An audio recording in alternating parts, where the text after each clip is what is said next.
Vamos a charlar con el compañero, eh, compañero ex secretario de Comercio Interior, ex secretario de Hacienda del Partido de la Matanza, militante de larga trayectoria. Estoy hablando del compañero Roberto Feletti. Muy buenos días, Roberto, gracias por atendernos y charlar con el programa del Frente Telefónico.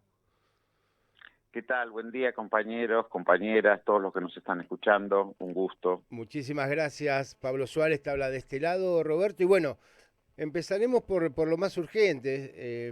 Esta semana se aprobó finalmente la ley de financiamiento al gobernador de la provincia de Buenos Aires y uno se quedó con algunas inquietudes que vamos a tratar de resolverlas con vos. Se armó un debate generalmente que uno realmente no podía entender. Digo, en el transcurso del año, cerca de 16 provincias tomaron deuda para financiarse, incluso la ciudad autónoma de Buenos Aires, y no pasó nada, sin decir nada del endeudamiento del gobierno nacional, ¿no? Que viene llevando a cabo en este año. ¿Por qué crees que se armó tanto debate con el pedido del gobernador, Roberto? Mirá, en principio, el pedido de endeudamiento completaba otras dos leyes económicas que eran el presupuesto, que es el plan de gobierno para el 2026, y la ley impositiva también para el 2026. Un presupuesto equilibrado, un presupuesto que tiene inversión social, que contiene inversión pública, una ley impositiva sin presión tributaria desmedida, y el endeudamiento es para cancelar deuda contraída por Vidal, o sea, una deuda heredada, y continuar con las obras públicas que están en marcha y que abandonó el gobierno nacional. Es decir, era un planteo absolutamente razonable. Estamos hablando de algo más de 3.000 millones de dólares, que es una cifra baja en relación al tamaño de la economía de la provincia, y sin embargo, hubo y todavía hay acciones para tratar de frenar ese plan de gobierno. Y yo creo que el revuelo es que Kicillof presenta una contracara, como te decía yo antes, del gobierno nacional en el manejo de las cuentas públicas, que no quieren que prospere, que no quieren que tenga proyección política, que es posible administrar un presupuesto con equilibrio, con inversión social, con inversión pública, sin pasar la motosierra por las escuelas, por los hospitales, por los organismos, sin despedir gente. Creo que ese es un ejemplo que no quieren que se vea o que no quieren que prospere. Me parece que el enfrentamiento no fue técnicamente económico, porque, insisto, no es un endeudamiento desmedido para financiar un presupuesto desmadrado, ni tampoco una presión tributaria enorme para los bonaerenses, sino todo lo contrario. Pero creo que el modelo de gestión es lo que se busca atacar en esta reticencia que aún hoy existe a convalidar la gestión de las cuentas públicas de Axel. Uh-huh. Y lamentablemente en este caso no vemos únicamente críticas o oposición de parte de la oposición precisamente, ¿no? Se ve un poco de fuego amigo también ahí. Yo creo que ahí, a ver, no quiero plantear cuestiones que no constan. Creo que hubo una discusión sobre el tema, que sí, probablemente pensemos que el endeudamiento se necesitan 2/3, el oficialismo en ambas cámaras no tiene los 2/3, requiere acuerdos, y eso también incidió, la construcción de esos acuerdos incidió en la demora en la aprobación de ley. Pero fundamentalmente, más allá de los chisporroteos que puede haber habido cuando se hacen acuerdos políticos de este tipo, creo que fundamentalmente había una embestida estructural contra Axel por plantear un modelo de gestión pública que es contracara del gobierno nacional y que muestra otra forma de conducir el Estado. Uh-huh. ¿Ves también, Roberto, que se ve desde, bueno, desde el Estado Nacional la figura de Axel como la más, no sé si prometedora o quizá la que pueda llegar a dar pelea en 2027? ¿También tiene que ver eso? Y yo creo que es un emergente de estos tiempos, con más línea definida en función de lo que puede ser un gobierno peronista, o sin duda.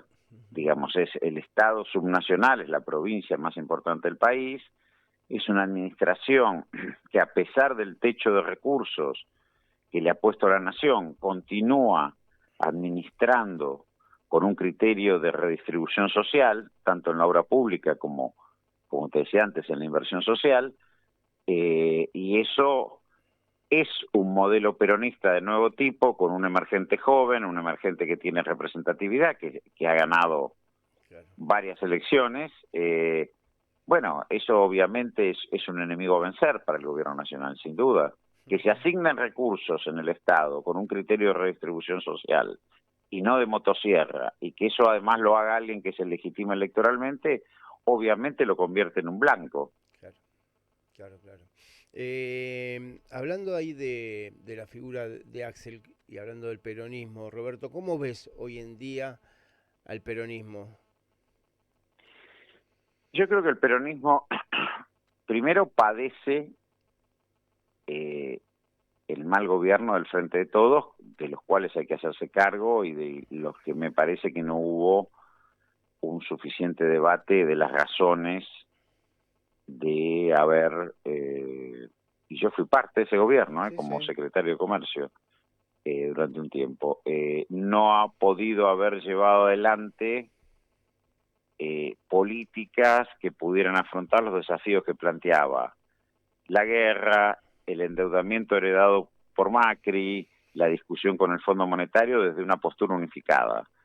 Ese es el primer punto, no hubo claridad en por qué el gobierno del Frente de Todos fue como fue. Ese es el primer debate interno que el peronismo tiene latente, que no se da, pero que aflora en cuanto surge alguna discusión. Y en segundo lugar, es cierto desconcierto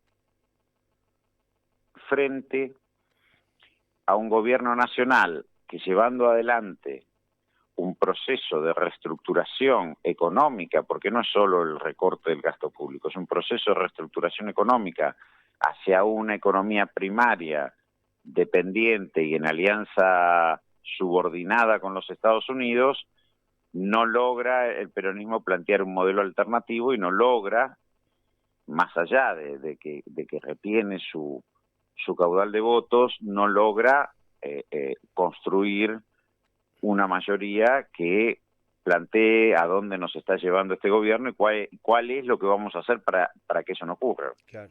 Creo que me parece que este debate está abierto y no termina de saldar. ¿Cuáles son las causas que no se termina de saldar para vos, Roberto? Y me parece que no tenemos una postura unificada, como te digo antes.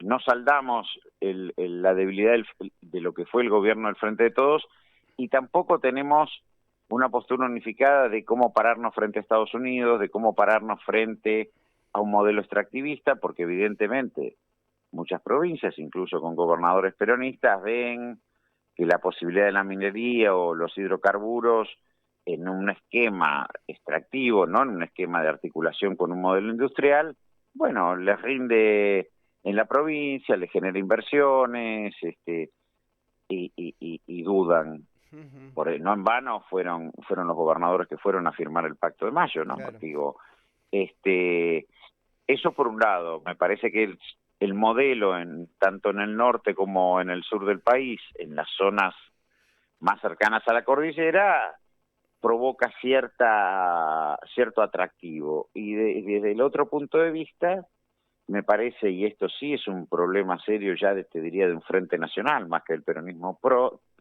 solo, es la falta de aglutinamiento y cohesión en torno a un modelo industrial. No puede ser que el sector agropecuario, cuando se ve afectados sus intereses, aún mínimamente, los intendentes de las zonas rurales, el pueblo inclusive de las zonas rurales, salen, cortan rutas, sacan los tractores, y en las áreas urbanas más densamente pobladas, como el Gran Buenos Aires, cuando hay una política como esta de sesgo antiindustrial que cierra una empresa tras de otra, no aparezca un frente social y político que defienda la industria. No hay cohesión en torno a defender la industria. Claro. Entonces, tentaciones de modelos extractivistas y ausencia de un frente que defienda la industria, también deja al peronismo sin representación o en dudas en muchos lados. ¿Tendrá que ver, Roberto, con el abandono de un proyecto nacional por parte del peronismo, como siempre históricamente significó? Y hoy hay una ausencia de proyecto nacional. Hay una ausencia de proyecto nacional definida en varias cosas. Inserción internacional. Segundo, modelo productivo industrial. Y tercero, articulación de la producción primaria con ese modelo industrial. Si vos mirás el programa estilizado, ¿no? En grandes líneas del 2003, Néstor tenía claro, está bien, era un contexto internacional distinto, pero este no es tan distinto en términos de precios internacionales y de alianzas que el de principios de este siglo. Pero si vos ves el programa del 2013, era inserción internacional sudamericana de la mano de Brasil, de acuerdo fuerte con Brasil, industrialización y shock redistributivo, o sea, política de redistribución de ingresos, protegiendo a los más vulnerables. Asignación universal por hijo y moratoria previsional. Bueno, todo eso, que yo no digo que tiene que repetirse mecánicamente, pero ese era un programa claro. Hoy vos tenés un escenario, un mundo en crisis de hegemonía, de discusión de grandes potencias, tenés un bloque como el BRIC, que tiene volumen económico, que tiene intención política, y no hay un enfrentamiento claro a lo que es este alineamiento subordinado a los Estados Unidos. Claro. Por el otro, lo que vuelvo a decirte, no hay cohesión en torno a un modelo industrial. Entonces, es difícil. Hay una ausencia de proyecto nacional, claro.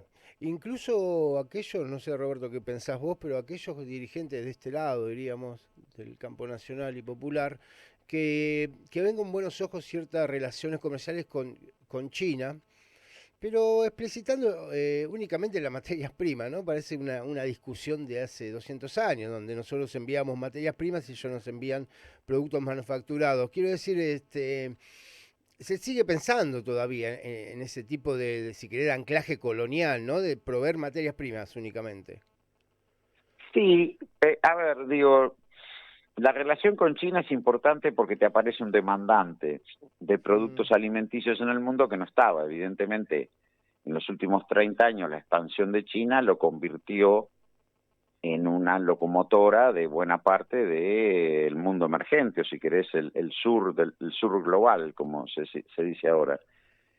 Pero, si insisto, haber convertido el Mercosur, que fue la decisión de Néstor y Lula, en algo más que una alianza entre empresas, sino una alianza Estado-Estado, haber discutido el rechazo a la iniciativa de área de libre comercio, el ALCA, en el 2005, que se cumplieron 20 años, y haber planteado un mercado común en el sur, y desde ahí una discusión con China, donde Argentina tenía exportaciones industriales a Sudamérica, y es cierto, y tenía exportaciones primarias a China, y podía articular eso de un modo virtuoso, eso fue parte de la estabilidad de 12 años, eso es lo que no está hoy presente. Ahora efectivamente, no podés pararte en una relación subordinada primaria con China, porque sí, sin duda, el planteo industrial de China, su escala, su capacidad de modernización tecnológica te barre, sí, claro, sin duda. Claro. Tener industria es una decisión política, no es un tema de competitividad internacional. Claro, claro. Estamos hablando con Roberto Feletti, ex secretario de Comercio Interior, secretario de Hacienda y Economía del Partido La Matanza. Roberto, una de las cuestiones, uno de los factores por los que quisimos hablar con vos es porque durante las últimas semanas fuiste uno de los dirigentes que salió a respaldar a un exministro que para nosotros, para los telefónicos, es caro a nuestro corazón telefónico. Estamos hablando de Julio De Vido, quien a la par nuestra, se había llevado a cabo algunas cuestiones casi épicas, ¿no? La creación de ARSAT, la expansión de la red de fibra óptica. Es decir, Foetra ha estado a la par siempre de Julio De Vido, y lamentablemente en esta injusticia que está viviendo, no fueron muchos los compañeros ni compañeras que salieron a defenderlo, y vos fuiste uno de los que puso ahí su voz. ¿Qué tenés, Hola, Pablo? hola. Hola, hola. No, no No, está. ahí te escuché, sí, sí, sí, sí, está perfecto, ahí te escuché, sí, sí. Hola, sí. Hola. Nada, que nos des un panorama Mira, de un yo lo ministerio. dije, yo tuve el honor de trabajar con Julio desde el Banco Nación, financiábamos o estructurábamos financiamiento de obra pública y también luego desde el Ministerio de Economía, cuando fui viceministro de Economía. Y Julio De Vido lo señalaba, fue el último gran planificador de la Argentina, fue el último gran hacedor de un proyecto nacional articulado que unificaba el país. Y eso se ratifica en sus obras que podemos reseñar desde los gasoductos, las centrales térmicas, las redes de transmisión, las vialidades, Ujú. eh, las centrales nucleares que hoy se están privatizando, las hidroeléctricas. Fue alguien que tuvo una visión de país y tuvo una visión de articular la inversión pública, la obra pública con la producción. Es decir, cuando hablamos esto de la industria, la competitividad, bueno, el apalancamiento de la obra pública, haber llevado la tasa de inversión pública a 4 puntos del PBI argentino, que fue un récord, significaba también que ibas dotando a la Argentina de obras, de transporte, de energía, que le daban competitividad a la producción argentina. Y creo que eso es lo que está pagando Julio. Yo creo que la persecución brutal que está sufriendo Julio De Vido, que es inédito que esté en la cárcel por ningún motivo, pero además que ahora se lo aproveche para escarnecerlo, para atentar contra su salud, creo que eso es también un amedrentamiento A lo que a la viene, ¿no? Sí. dirigencia política. Creo que esto también juega de amedrentamiento a la Claro. democracia. Fíjate lo que te va a pasar si vos pretendes implementar un proyecto nacional. Ujú.